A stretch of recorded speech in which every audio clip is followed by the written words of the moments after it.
অভিনয় করে ফাউল আদায় করতে গিয়ে মুহূর্তেই বদলে গেল সবকিছু। লজ্জাজনক এক রেকর্ডের সাক্ষী হলো ফুটবল বিশ্ব। ভিএআর এর রিভিউর পর ব্রিল অ্যাম্বলো দেখলেন দ্বিতীয় হলুদ কার্ড, আর সেটাই হয়ে গেল লাল কার্ডে।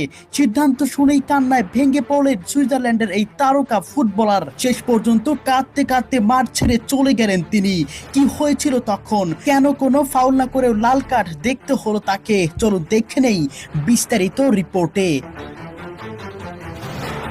কোয়ার্টার ফাইনালে আজ সুইজারল্যান্ডের বিপক্ষে মাঠে নেমেছিল আর্জেন্টিনা।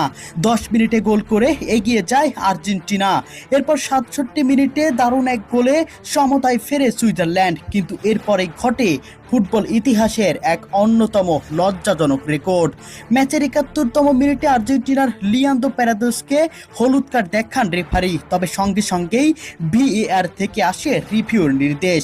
ভিডিও ফুটেজ খুঁটিয়ে দেখার পর রেফারি বুঝতে পারেন প্যারাদেসের বিরুদ্ধে ফাউল আদায় করতে গিয়ে ব্রিল অ্যাম্বলো ইচ্ছাকৃতভাবে ডাইভ বা সিমুলেশন করেছিলেন, যা এক কথায় বলা যায় অভিনয়।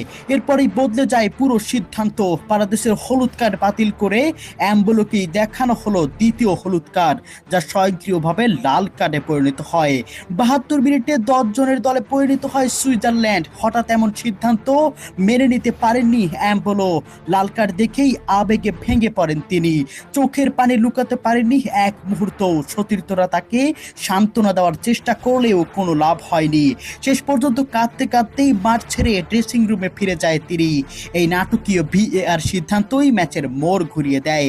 একজন কম নিয়ে বাকি সময় লড়তে হয় সুইজারল্যান্ডকে, আর পুরো ফুটবল বিশ্বে আলোচনার কেন্দ্রবিন্দু হয়ে ওঠেন ব্রিল অ্যাম্বলো।